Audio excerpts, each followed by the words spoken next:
तर 9th standard state board maths 1 linear equations in 2 variables हा chapter आपण चालू करतो. चॅप्टर नंबर 5 आहे हा. चॅप्टर नंबर 5 फटाफट चालू करू, फटाफट संपूयात. Linear equation. लिनियर म्हणजे काय? लिनियर म्हणजे व्हेरिएबलची पॉवर 1 असते. व्हेरिएबल का पावर क्या रहता है 1. व्हेरिएबल का पावर 1. टू व्हेरिएबल्स म्हणजे काय? 2 व्हेरिएबल असणार एक्स आणि वाय. कळलं काय? इसका जनरल फॉर्म क्या है? इसका जनरल फॉर्म 10th स्टैंडर्ड में पहला ही चैप्टर है ये, इसलिए इसको अच्छे से पढ़ो. General form. तर जनरल फॉर्म असा असतो ax plus by plus c is equal to 0. बोला ax plus by plus c is equal to 0. आणि लक्षात ठेवा कधीच a 0 नसतो आणि कधीच b पण 0 c 0 असू शकतो, पण a आणि b कधीच 0 नसतात. लक्षात ठेवा विसरू नका. कळालं का मी काय सांगतोय? Yes or no? यस. चला आपण डायरेक्ट चालू करतो आहे प्रॅक्टिस सेट 5.1. आज 5.1 संपून आपण 5.2 मध्ये घुसून जाऊ. Practice set 5.1. Are you ready? Yes. मी क्वेश्चन लिहून घेतो, तोपर्यंत व्हिडिओ पॉज करा. चला पहिला क्वेश्चन घेतोय आपण इकडे. प्रॅक्टिस सेट 5.1 पहिला दुसरा दोन्ही क्वेश्चन लिहिलेत मी. By using variable x and y form any 5 linear equations in 2 variables. तुम्हाला फॉर्म म्हणजे बनवायचे. एनी 5 कोणतेही 5 तुम्ही लिनियर इक्वेशन बनवा. कोणतेही 5 तुमच्या आवडीचे कोणतेही 5 बनवा. तू 5 बनव, तू 5 बनव. आपण असे किती पण बनवू शकतो, किती पण. कसं बनवायचं? हा जनरल फॉर्म आहे. a 0 नाही घ्यायचा, b 0 नाही, c 0 असू शकतो कधी कधी. मग तुम्ही a आणि b ची व्हॅल्यू काय पण घेऊ शकता, फक्त 0 घ्यायची नाही. समजा मी a ची व्हॅल्यू घेतली 2, काय घेतली? तर काय येईल सांगा? 2x. b ची व्हॅल्यू घेतली मी 4 किंवा 3 घेतली, चल 3, तर काय येईल? 3. c ची व्हॅल्यू घेतली मी 1. हे झाले की इक्वेशन. असं काय पण व्हॅल्यू घ्यायची एबीसीच्या. निगेटिव्ह व्हॅल्यू पण घेऊ शकतो. जसं की समजा तू सांग एखादं इक्वेशन म्हणून तुझ्या आवडीच्या व्हॅल्यूज घे. बोल. 4x a ची व्हॅल्यू 4 घेतली तिने. Plus 6y plus -2. Okay minus. C ची व्हॅल्यू मायनस निगेटिव्ह घेतली, चालेल, काय प्रॉब्लेम नाही. तू सांग एक इक्वेशन बाळा. 6x प्लस मायनस घे ना जरा, सारखं प्लस प्लस काय. Minus 3y minus x 4.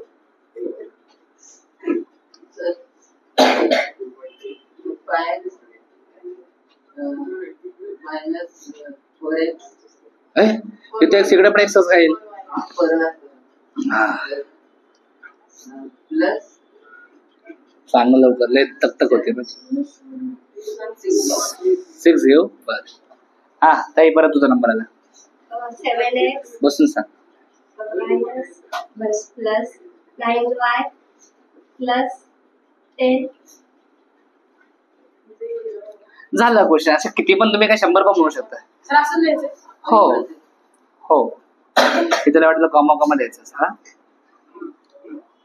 Right the solutions of the equations x plus y is equal to 7. Right the काय लिहिलं सांगितलं सोल्युशन, बरोबर ना, of the equations. Solution find करायचं म्हणजे तुला x आणि y ची व्हॅल्यू फाइंड करायची. x ची व्हॅल्यू आणि y ची व्हॅल्यू फाइंड करायची. कळलं काय? येस. खूप सोपं असतं हे. कसं करायचं तुम्हाला सांगतो मी. x आणि y, बरोबर ना. समजा मी तसं लिहिलं y is equal to x ला तिकडे पाठवलं 7 मायनस x, बरोबर आहे की नाही रे? असं लिहू शकतो का आपण? हा. तो आता x च्या काय पण व्हॅल्यू घे. समज तू x ची व्हॅल्यू 1 घेतली, 2 घेतली, 3 घेतली, 4. किती सोल्युशन त्यांनी विचारलं आपल्याला? राईट 5 सोल्युशन सांगितलं. राईट काय सांगितलंय? Right 5 solutions. मग x च्या तुम्ही काय पण व्हॅल्यू घ्या. x च्या कोणत्या पण 5 व्हॅल्यू घ्या तुम्ही. कोणत्या पण 5 व्हॅल्यू घ्या x च्या. 1 घेतला, 2 घेतला, 3 घेतला, 4 घेतला, अजून काय घेतो? 5. मायनस व्हॅल्यू पण घेऊ शकतो, काय प्रॉब्लेम नाही. समजलं का? पण आपण नको रिस्क घ्यायला, आहे ना. येस. आणि y काढायचा. काय काढायचा? y. बरोबर आहे, y काढायचा. चला सुरू करू आपण. सगळ्यात पहिल्यांदा x ची व्हॅल्यू काय? 1. इथे 1 टाका. 7 मायनस 1. अरे x ची व्हॅल्यू 1 टाक ना, ज्यामध्ये 7 मायनस 1 6. x ची व्हॅल्यू 2 टाक. 7 मायनस 2. x ची व्हॅल्यू 3 टाक. 7 मायनस 3. x ची व्हॅल्यू 4 टाक. 7 मायनस 4. x ची व्हॅल्यू 5 टाक. 7 मायनस 5 2. बरोबर आहे की नाही? म्हणजे आपले सोल्युशन्स काय आले, सोल्युशनला आपण कसं लिहितो लक्ष द्या जरा. सोल्युशन असं लिहायचं असतं x, y. काय लिहायचं असतं? x, y. x, y म्हणजे कसं लिहायचं बोला? 1, 6, 1, 6, 2, 5. हा x आणि y आहे ना. 3, 4, 4, 3, 5, 2. बरोबर आहे. समजलं? हे तुमचे झाले सोल्युशन्स. किती सोल्युशन काढले आपण बोला? 5 सोल्युशन काढले. बरोबर आहे की नाही? सोल्युशन आपण काढले 5 सोल्युशन काढले. समजलं का? Yes. 1, 2, 3, 4, 5. किती सोपा क्वेश्चन होता? लिहून घ्यायचा. चला आपण तिसरा क्वेश्चन चालू करतोय. तिसरा क्वेश्चन मस्त आहे. सॉल्व. काय लिहिलंय? Solve the following set. Solve the following sets of linear बोला of simultaneous equation of simultaneous equations. असं लिहिलं. क्वेश्चन्स बरेचसे आहेत. 1, 2, 3, 4, 5 क्वेश्चन्स आहेत. ह्यापैकी काही क्वेश्चन मी सॉल्व्ह करतो, काही तुम्हाला मी होमवर्क देतो. पहिला क्वेश्चन यातला आपण होमवर्क करूयात. ठीक आहे. दुसरा क्वेश्चन क्लासवर्क घेऊ. तिसरा, त्यानंतर चौथा पण ठीक आहे. ठीक आहे. तिसरा होमवर्क, चौथा करूयात क्लासवर्क आणि 5वा होमवर्क देऊ. ठीक आहे. अरे बोला ना. Yes. चला खूप सोपं आहे. तुम्हाला शिकवतो काय करायचं आहे. सगळे रेडी? Yes. आपल्याला स्वागताचा दुसरा क्वेश्चन. बरोबर ना? मेथड समजून घ्या. हेच तुम्हाला 10 मध्ये पण करायचं. 10 मध्ये पहिला एक्सरसाइज हेच करायचं तुम्हाला. कळलं काय? तर दुसरा क्वेश्चन आहे 2x + y = 5 आणि अजून एक इक्वेशन तुम्हाला दिलेलं आहे 3x - y = 5. बरोबर? मी आरामात शिकवतो. पहिला क्वेश्चन बघून घ्या. दुसरा तुम्हाला करायचा आहे नक्की. दोन्ही पण लिनियर इक्वेशन आहे. 2 व्हेरिएबल आहे. हा पण लिनियर इक्वेशन आहे. 2 व्हेरिएबल आहे. आधी काय करायचं? याला असं लिहायचं 2x + y = 5 याला नंबर 1 द्यायचा. दुसऱ्याला आपण लिहायचं 3x - y = 5 याला नंबर 2 द्यायचा. बरोबर आहे? Yes. आपण जी मेथड यूज करतो त्या मेथडचं नाव आहे एलिमिनेशन मेथड. कोणती मेथड? एलिमिनेशन मेथडचा अर्थ काय होतो? तुमच्याकडे 2 व्हेरिएबल आहेत ना, x आणि y. एलिमिनेट करा. एलिमिनेट करा म्हणजे एकाला कमी करा, मारा. x आणि y पैकी एकाला मारा, एकाला कॅन्सल करा. कोणाला करायचं कॅन्सल? जो सोपा असेल, ज्याला आपण इझिली कॅन्सल करू शकतो. कधी y असेल, कधी x असेल. मला असं वाटतं की ते y कॅन्सल करणं इझी आहे. कारण का? इथे +y आहे, इथे y कॅन्सल करणं सोपं आहे ना. +y - y कॅन्सल होतो. बरोबर आहे की नाही? येस. प्लस आणि हा कसा आहे? मायनस. डायरेक्ट कॅन्सल होईल की साइन चेंज करावं लागेल? कधी कधी काय होतं बाळांनो, असं असतं +y होईल का कॅन्सल? कारण कॅन्सल व्हायला एक पॉझिटिव्ह पाहिजे, एक Negative. मग दोघांची साईन सेम असेल ना, तर मग आपल्याला आधी साईन चेंज करावी लागते. Sign Change. आणि साईन चेंज करायची असेल ना तर सबट्रॅक्शन करावं लागतं. काय करावं लागतं? Subtraction करावं. ओके. तर तुम्हाला फक्त एवढंच बघायचं आहे की कोणाला तुम्हाला कॅन्सल करायचंय. ज्याला तुम्ही कॅन्सल करताय त्याची साईन सेम आहे की डिफरंट आहे. बरोबर आहे की नाही? बरोबर. जर साईन डिफरंट असेल तर काहीच प्रॉब्लेम नाही कॅन्सल करायला. जसं इथे बघा साईन डिफरंट आहे. पण जर साईन सेम असेल तर साईनला आधी आपल्याला साईनला काय करायला लागतं? Change Change. आणि सबट्रॅक्शन. बरीच मुलं बोलतात सर आम्हाला ऍडिशन कधी करायचं, सबट्रॅक्शन कधी करायचं कळत नाही. कधी करायचं ऍडिशन, कधी करायचं सबट्रॅक्शन. जर साईन चेंज करायची असेल तर, Subtraction. आणि साईन चेंज करायची नसेल ऍडिशन. इथं काय करणार सांगा? साईन चेंज करायचे नाही, ऍडिशन करायची. कशी? By equation 1 + equation 2. बरोबर ना? हे असं लिहिलं शॉर्ट. तुम्ही पूर्ण लिहिलं तरी चालेल. इक्वेशन 1 आधी लिहायचं, इथे प्लस लिहायचं, इथे इक्वेशन 2 लिहायचं. Yes. 2x + 3x 5 + y - y cancel. Yes. 5 + 5 10. इथून x ची व्हॅल्यू काढणं खूप सोपं आहे. 5 तिकडे पाठवा. 10/5. 5 1 जार, 5 2 जार. x ची व्हॅल्यू किती आली रे? आली x ची व्हॅल्यू? हो, x ची व्हॅल्यू आली. आता ही जी x ची व्हॅल्यू आली आहे ना, ती व्हॅल्यू पुट करायची. इक्वेशन 1 किंवा 2 कशामध्ये पण पुट करा. कशा पुट करायची इच्छा आहे तुम्हाला? 1 मध्ये, इक्वेशन 1 मध्ये. मग 2 इथे एक्स आहे ना, एक्स नको लिहू, एक्स ची व्हॅल्यू काय 2, 2 लिहायचं. 2 × 2 वाय पाहिजे ना, मग 4 ला तिकडे पाठव.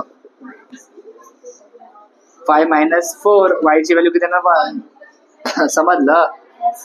आलं सोल्युशन, कळलं का? तो सोल्युशन इज x, y 2, 1 झाला आन्सर. किती सोपं आहे, समजलं का? पहिला क्वेश्चन होमवर्क आहे, दुसरा मी केला, चौथा तुम्हाला क्वेश्चन देतोय मी, जरा नीट लक्ष द्या. 4th question. Okay. 2y - x is equals to 0 आणि 10x + 15y is equals to 105 असं आहे. ठीक आहे, फर्स्ट तुम्ही हा लिहून घ्या व्यवस्थित, मग पुढचा आपण विचार करू कसं करायचं.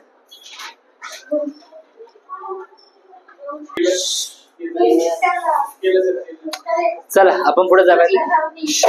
4th क्वेश्चन तिकडे मी लिहिलेला आहे, बरोबर आहे की नाही? तुम्हाला पहिला इक्वेशन काय दिलाय, 2 - x इज इक्वल टू 0, बरोबर आहे की नाही? अरे बोला हो की नाही? येस. आपल्याला नेहमी x आधी लिहायची सवय आहे आणि y नंतर लिहितो आपण. मग काय करा, x ला आधी लिहा, -x + 2y. 2y पॉझिटिव्ह आहे ना, असं लिहायचं इक्वेशन. दुसरं इक्वेशन काय, 10x + 15y = 105. हा जरा डेंजर इक्वेशन वाटतं ना. एक काम करा, ह्याला डिवाइड बाय 5 करा. सगळ्यांना 5 ने डिवाइड करू शकतो, थोडं डोकं पण वापरायचं. सगळ्यांना 5 ने डिवाइड करा. इथे काय येईल रे, 2x. इथे काय येईल 3y आणि इथे काय येईल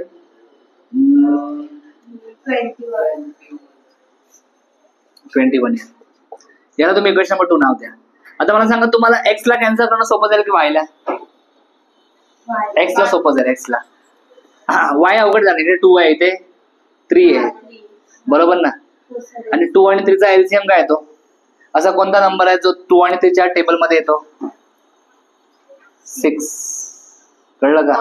मग ते 6 आणावं लागेल, मग ह्याला 3 ने मल्टिप्लाय करावं लागेल, ह्याला 2 ने मल्टिप्लाय करावं लागेल. कळलं का?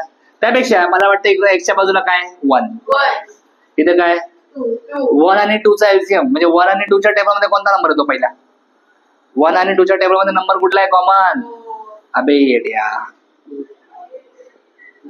कुठला नंबर कॉमन आहे? 2. समजलं काय? कळलं काय? म्हणजे 1 आणि 2 चा एलसीएम 2 आहे, बरोबर आहे की नाही? याचा अर्थ हे आहे की इथे आपण 2 आणू शकतो का? हो. कसं आहे, याला 2 ने मल्टिप्लाय करा, इथे काय येईल 2 आणि पाठीमागे मायनस पण आहे, बरोबर आहे की नाही? मग काय करायचं, इक्वेशन 1 ला बोला इक्वेशन 1 कशाने मल्टिप्लाय केलं? 2 ने, बरोबर आहे की नाही? नीट सांगा, बरोबर बरोबर असलो आपण. मल्टिप्लाय इक्वेशन 1 बाय 2, तर काय सांगा, -2x + 4y इज इक्वल 0. याला आपण इक्वेशन नंबर 3 बोलूयात, बरोबर ना? आता बघ, हा 2x आहे आणि हा काय -2x कॅन्सल होईल ना. मग काय करू, ऍड करू की सबट्रॅक्ट करू? सबट्रॅक्ट. कसं करायचं, इक्वेशन असं लिहायचं, by equation 2 plus equation 3. Equation 2 काय, 2x + 3y is equal 21 plus equation 3 काय -2x + 4y. किंवा काही लोक असं लिहितात ऍडिंग इक्वेशन 1 and 2. मला हे बरं वाटतं, इक्वेशन 2 प्लस इक्वेशन 3, डोक्याला त्रास नाही. कधी ते ऍडिंग सबट्रॅक्टिंग लिहित बसायचं आहे की नाही? ते 2x - 2x कॅन्सल होतो, 3y + 4y, 3y + 4, 3 + 4 7 असतो ना.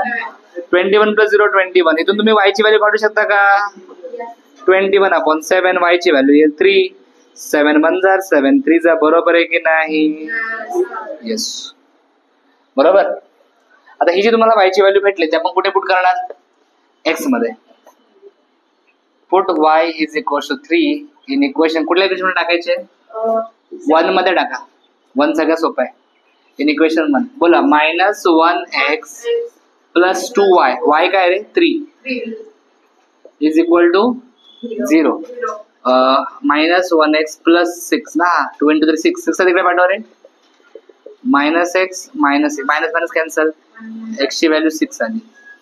मग सोल्युशन काय आलं बोला, इज x, y 6, 7. x ची व्हॅल्यू लिहायची असते, अरे 6, y ची व्हॅल्यू 3 आहे, 6, 3 झालं सोल्युशन. ह्यात तुम्ही काय शिकलात, इक्वेशन जर असं मोठं दिलं असेल तर त्याला असं डिवाइड करून आपण छोटं करू शकतो का, हो बरोबर.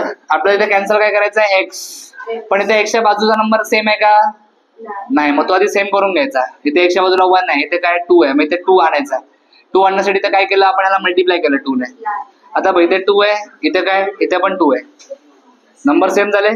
आधी सेम करायचं आणि मग मारायचं, कळालं का, येस. लिहून घ्या. This is end of practice set 5.1. पुढले क्वेश्चन तुम्हाला घरी सॉल्व करायचे आहेत. Thanks for watching. अगर आपको वीडियो अच्छा लगा है, लाइक करो, कमेंट करो, अपने दोस्तों के साथ शेयर करो, चैनल को सब्सक्राइब करो. For complete course download Ganesh Academy E learning app. For future updates hit the bell icon. Thank you.